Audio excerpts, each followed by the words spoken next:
Olá, bem-vindo ao painel Univale. A semana começou com uma audiência pública promovida pela OAB sobre as demandas do complexo penitenciário do Vale do Itajaí, na Canhanduba. Sobre esse assunto, eu vou conversar aqui no estúdio com o Dr. Leonardo Costella, que é o presidente da Comissão de Assuntos Prisionais e Segurança Pública da OAB de Itajaí. Esse é um assunto aí que a OAB vem acompanhando, toda a segurança em volta do complexo também, e também a segurança dos presos e o que pode ser feito aí em termos de melhorias para que essas pessoas saiam de lá ressocializadas. Obrigado, doutor, pela sua presença.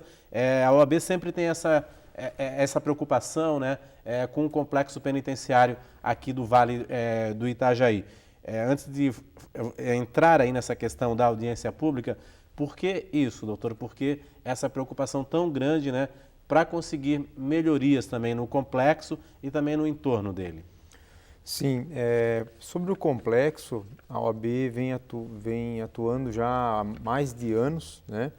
A Comissão de Assuntos Prisionais é uma das mais atuantes ali na subseção, até porque recebemos demandas de fora, né, da comunidade. Então, por exemplo, a preocupação da OAB em relação à saída dos presos que recebem alvarás de soltura durante a noite ou até no início da madrugada. Então, há uma reclamação da população já há mais de anos, e aí a OAB se preocupa nesse sentido de poder facilitar essa saída, né? Poder auxiliar, como o Complexo da Canhanduba é um local mais afastado dos centros urbanos de Balneário Camboriú, de Itajaí, é um modo de tentar uma ajuda, tentar um deslocamento até um centro, para daí sim a pessoa que não tem familiar na região possa deslocar até o seu município, que temos muitos presos de fora também, fora do estado inclusive. Então esse é um dos assuntos que são mais antigos aí dentro da comissão que precisam ser resolvidos. Hoje como é que funciona isso? O preso ele recebe o alvará de soltura à noite, é isso? E não tem aí a locomoção, é isso? Quem a família não for buscar realmente tem que depender de ônibus ou... Ali são duas situações. Uma delas é na penitenciária. A penitenciária são os presos já condenados que já tem data para sair prevista já. Então, a família ou um advogado, alguém que possa ter essa informação antes, já consegue prever essa saída e programar essa saída. E até mesmo há possibilidades de ajudas, inclusive do Conselho da Comunidade, onde pode disponibilizar uma passagem através da assistente social para deslocamento até a sua cidade, ou enfim, onde ele precisa ir. Já no presídio, que são os presos provisórios, aí temos esse problema, porque os alvarás de soltura ou decisões judiciais podem sair a qualquer momento. Então, são aqueles presos que estão presos provisórios e podem receber a liberdade provisória. E aí pode acontecer a qualquer momento e aí falta essa previsão de saída. Aí com essa falta de previsão, aí pode ocasionar esse tipo de problema. E como que a OAB e o DEAP estão organizando isso, doutor? Existe essa comissão para realmente também cuidar dessa questão que é uma reivindicação da comunidade que mora no entorno, é isso?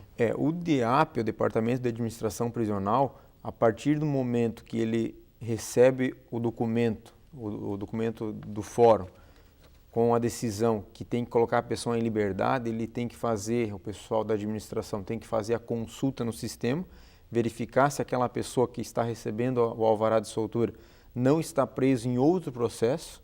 Então, ele estando em liberdade, né, somente naquele processo ali, se ganhou a liberdade e está preso somente devido àquele processo, ele é posto em liberdade. Mas então, a partir do momento que ele recebe essa ordem judicial, a administração do complexo precisa fazer a consulta no sistema e aí, posteriormente, ser colocado em liberdade. Então, a partir de então, o DEAP não tem mais nenhum poder sobre aquela pessoa. Né? Até porque seria até um abuso se ele permanecesse com ele preso, tendo autorização para ele sair. Então, não parte daí a obrigação de ter esse cuidado, de ter esse deslocamento do DEAP. O DEAP, então, tem que colocar a pessoa em liberdade e aí entra uma outra área daí do Estado que seria mais para assistência social, outra atribuição. Aí entram esses programas, né? Isso, e aí a gente está tentando viabilizar através do Conselho da Comunidade, né, para eventualmente conseguir um deslocamento ou de um mototáxi, alguma coisa parecida, até o centro, porque muitas das vezes os presos eles ficam com seus pertences pessoais no complexo, se ninguém for retirar. Então, se ele tiver uma pequena quantia em dinheiro, alguma coisa assim, fica lá com ele. Ele pode também, depois da rodoviária, ir até a sua cidade. Porém, como é um local afastado, não tem linha de ônibus, né? Não tem essas facilidades daquele local. Então, a ideia era tentar ajudar essa saída, porque as pessoas que saem do complexo, daí, eventualmente, podem cometer pequenos delitos, pequenos furtos, como já aconteceu ali na comunidade. Então, essa é uma das reclamações. A comunidade fica apreensiva com isso também, né? Precisa que se resolva também, né? Tem que ver os dois lados, né? Os presos que saem dali ficam também bem afastados. Muitos nem conhecem, nem sabem onde estão, né? Estão bem desorientados, né? Questão da localização, não sabem para onde ir. E a comunidade que ali reside, né? Fica até meio que na obrigação de ajudar, porque pode ficar apreensiva quanto a isso. E quais são as outras demandas urgentes também, além dessa, doutor, que precisam ser discutidas mais vezes com as autoridades, com a Defensoria Pública, né? Até com a administração aqui de Itajaí mesmo, já que Itajaí abriga esse complexo tão importante e que é um modelo também para outras penitenciárias, né? Eu não digo até mais urgentes, mas as situações que envolvem os estabelecimentos prisionais, elas são constantes. Então, elas precisam frequentemente estarem sendo fiscalizadas, sendo acompanhadas e até mesmo propondo uma ajuda, porque o Estado ele é deficiente nesse aspecto, né? Por exemplo, no nosso presídio ali, de 644 vagas previstas, na segunda-feira, onde foi apresentada a audiência pública, tinham 1.077 presos. Então, quase o dobro, né? Chegando perto já do dobro da quantidade prevista para os presos. Então, em virtude disso, acaba ocasionando sérios problemas em relação à saúde, né? A gente sabe que o estabelecimento prisional é um local mais insalubre, apesar da estrutura do complexo penitenciário. Ela é boa, né? Nova, mas sempre tem essa questão.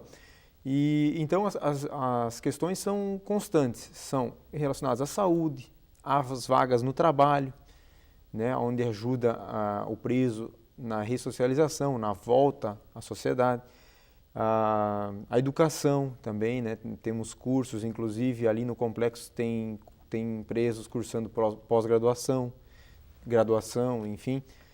Então, essas situações elas precisam estar sendo acompanhadas e aí a OAB sempre está atuando nesse sentido.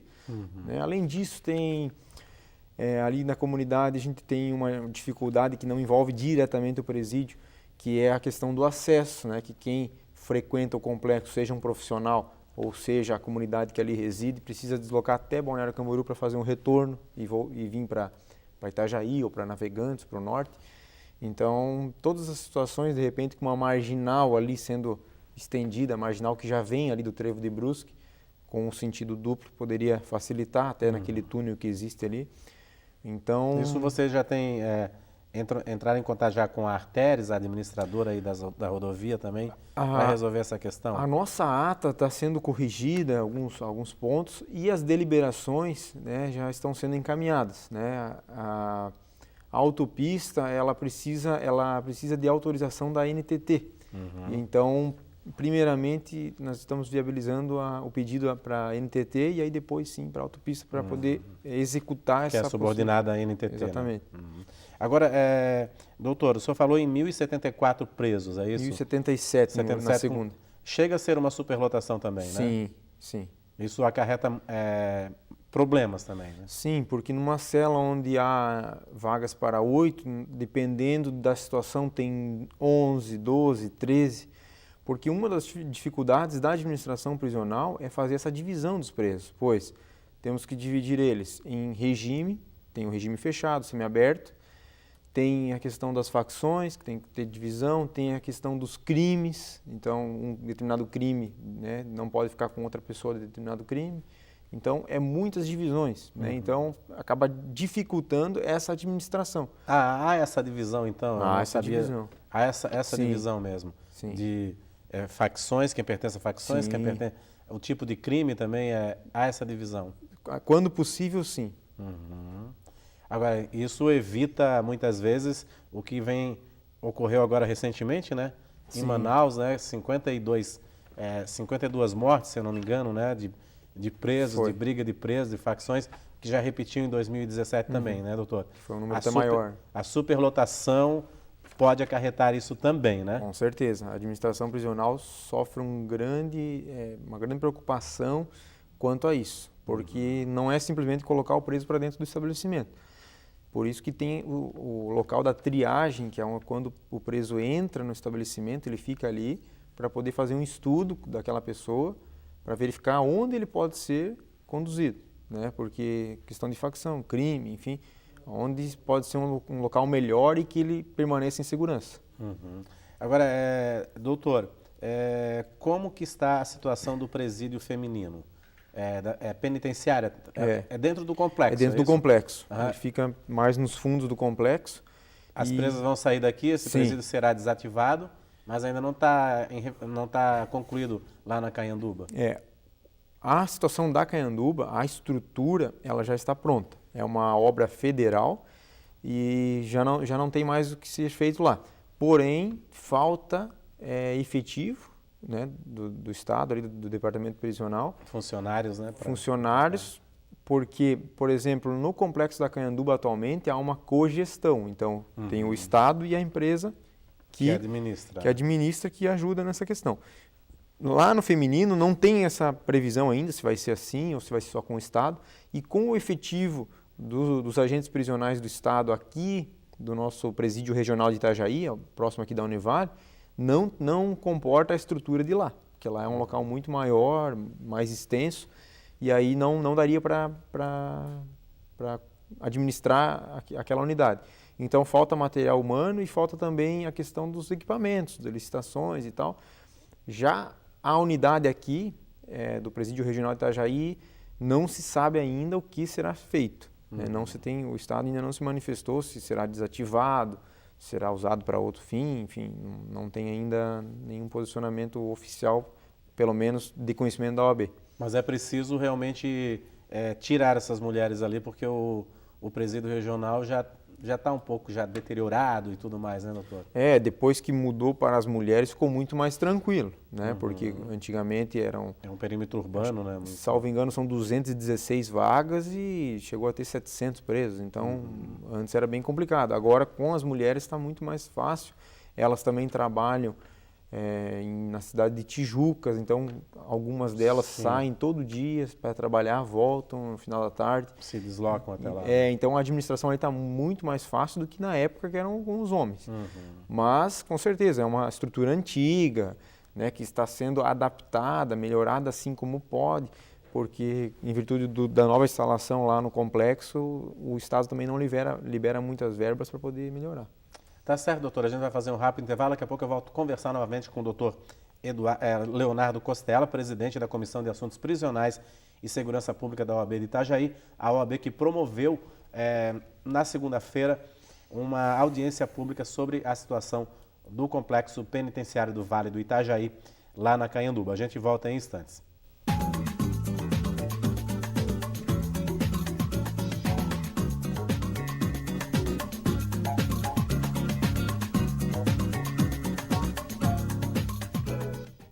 Olá, estamos de volta com o Painel Univale. Hoje o nosso assunto é segurança pública. Eu estou aqui com o Dr. Leonardo Costella, presidente da Comissão de Assuntos Prisionais e Segurança Pública da OAB de Itajaí. A OAB que promoveu aí na segunda-feira uma audiência pública para falar sobre demandas do complexo penitenciário do Vale do Itajaí, na Cayanduba. Para quem não conhece o complexo penitenciário, apesar de várias demandas, o complexo aí é um dos modelos aí, de complexo penitenciário no estado de Santa Catarina, porque na realidade existem vários módulos lá de empresas que investem aí na mão de obra carcerária para poder aí dar uma chance para essas pessoas também de ressocialização. E é isso que eu vou conversar aqui também com o Dr. Leonardo a respeito disso. Doutor, eu já tive a oportunidade de entrar lá no complexo penitenciário e fazer umas 2 matérias, inclusive mostrando o trabalho dos presos, das células, né, os módulos das empresas lá que investem. É preciso que mais empresas despertem para isso também, doutor, de investir no trabalho da mão de obra carcerária e, com isso, na ressocialização do preso? Sim, com certeza.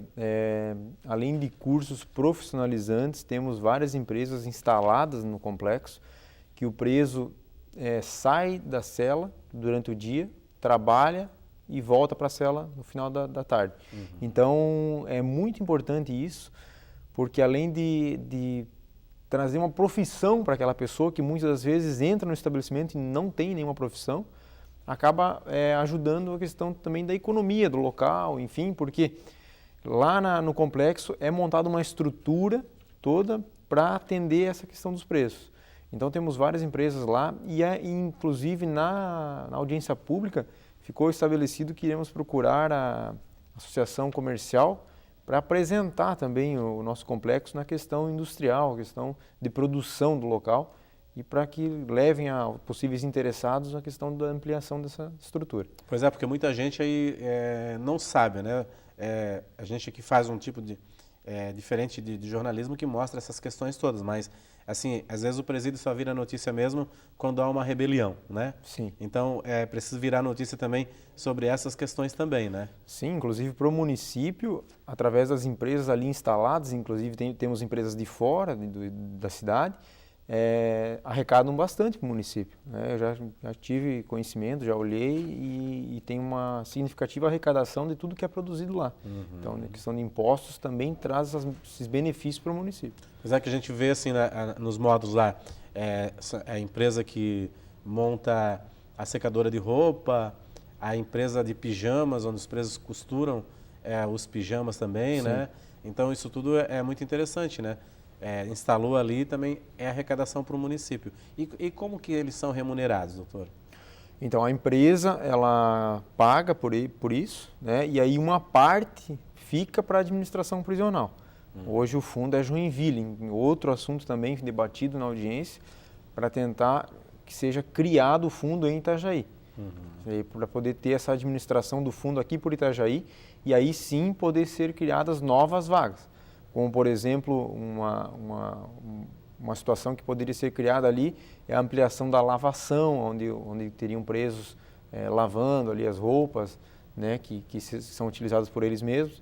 Então, o fundo em Itajaí, relacionado a isso, poderia viabilizar a administração prisional aqui da região a criar novas vagas e melhorando ainda mais a estrutura, seja da cozinha, onde eles produzem suas próprias comidas, né, e lavação, enfim, situações básicas aí para o dia a dia. E essas empresas vindo também, elas colaboram para o custo do preso que o Estado tem também, já que uma parte fica para o sistema prisional, né? Sim, salvo engano são 25% que ficam ali para o fundo. Uhum. O resto vai para a família? O resto fica retido para o preso e aí ele pode disponibilizar para a família. Isso é bem interessante, né? Então, já custeando 25% do que o preso tem ônus para o Estado, né? É muito interessante também, né, doutor? Sim, e aí pode facilitar essa questão familiar, né? Para não, né? Por exemplo, o homem ali pode ser a estrutura familiar, né? Pode ser a base. E aí, se muitas das vezes ele deixa de arrecadar, né, de trazer subsistência para a família, esse trabalho, apesar de preso, acaba ajudando, né, que a situação amenize pelo menos para não piorar ainda mais, né? Existem dados, doutor, dessas penitenciárias industriais de ressocialização? Eu entrevistei já o juiz corregedor aqui de Itajaí, que diz que é bem animador, né? Assim, a ressocialização e a reincidência ao crime de pessoas que estão lá e são incentivadas a trabalhar no presídio. Esse é um modelo que pode dar certo para fugir dessa questão que o sistema prisional no Brasil é um modelo falido? Com certeza, porque muitos deles pedem essa oportunidade. Então é nesse momento que a gente vê isso. Inclusive, há uns 15 dias atrás, mais ou menos, teve uma formação de um curso de costura, eu estive presente. Um dos presos proferiu um discurso ali, foi muito interessante, né? E agradecendo a toda a unidade, né? A OAB, nesse caso, não ajudou diretamente, mas ele no discurso agradecendo todos os entes, todas as pessoas da administração que lhes proporcionaram isso, agradecendo essa oportunidade, inclusive aquela pessoa disse que logo estaria ganhando a liberdade e que já estaria contratado, inclusive, para poder desempenhar as mesmas funções aqui fora. Há uma chance, uma chance de ressocialização e de não voltar ao crime também, né? Com certeza, porque lá dentro, nessa estrutura onde eles fazem o curso profissionalizante, onde já vai para o trabalho, ou até mesmo nas empresas, há funcionários, né, que não estão presos e que verificam as condições daqueles funcionários. Verificam a capacidade, né, a produtividade, tudo isso é analisado. E se a pessoa tem essas condições, conseguem atender às necessidades, eles são contratados posteriormente. Na questão da educação, doutor, que o senhor já havia falado que tem um preso cursando pós-graduação, tem uns que chegam lá, não tem nenhum ensino fundamental completo, conseguem completar lá. Isso também, para reincidência e tudo mais, colabora bastante, porque incentiva presos fazendo o ensino médio. Parece que aqui em Santa Catarina, o maior número que fez o Enem também, já no Enem do ano passado, né? Então, isso colabora muito, né? Isso ajuda bastante. A maior procura, de maneira geral, é pelo trabalho, mas o estudo também vem crescendo e, inclusive, salas de aulas ali estão sendo ampliadas, foram instalados alguns computadores e alguns cursos, inclusive, à distância, estão sendo disponibilizados para eles. E também tudo que vem a somar e ajudar aí nessa questão. Eles podem fazer essa dobradinha, trabalho e estudo lá dentro? A preferência é que, em virtude de não existir vagas para todos, né, principalmente em relação ao trabalho, aí dá-se preferência para aqueles que não têm ainda o trabalho. Porém, temos a remissão por leitura, né, onde o preso... Aqui também se aplica, não só lá em Joinville? Não, aqui também. Temos a biblioteca e aí, até inclusive, quem quiser fazer doações ali, tem uma equipe que recebe esses livros, faz análise e pode disponibilizar para os presos. E aí, após a leitura, tem essa correção do livro, tem um resumo que eles entregam e aí pode também diminuir da pena. Essa remissão por leitura é disponibilizada mais facilmente. Agora, a questão do curso ou do ensino fundamental, ensino superior, enfim, é analisado mais pontualmente porque há muita evasão. Depois que começa o curso, alguns param. E aí, em virtude também de falta de vagas, então é disponibilizado para todos, né? E principalmente a remissão por leitura. Mas quem trabalha e quiser estudar também pode, mas se dá preferência, em virtude da falta de vagas, para aqueles que não estão trabalhando. Eu queria aproveitar que o doutor está aqui, a sua experiência, para esclarecer um pouquinho também sobre o auxílio reclusão, né?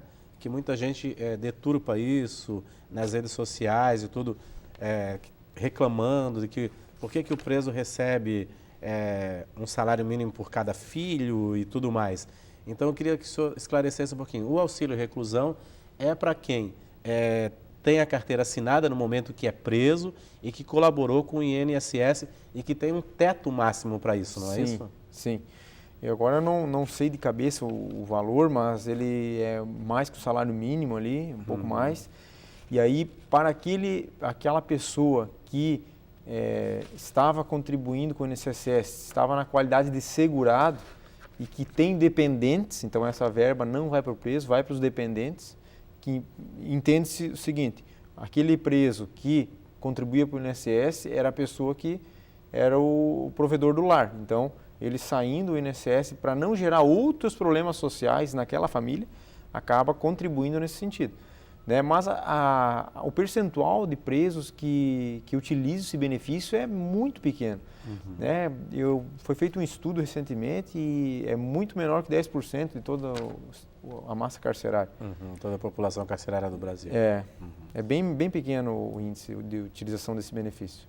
Tá certo, doutora. Queria agradecer a sua presença. A gente torce também para que a OAB sempre esteja atenta a essas questões, né? E também que faça esse diálogo entre o poder público para que melhore a segurança lá dentro, porque, consequentemente, melhora também a segurança aqui fora. O preso saindo, que não reincida mais no crime e tudo mais, tendo esses benefícios aí do trabalho, do estudo, é sempre muito bom para ele e para a sociedade também, né, doutor? Sim, não tenha dúvida.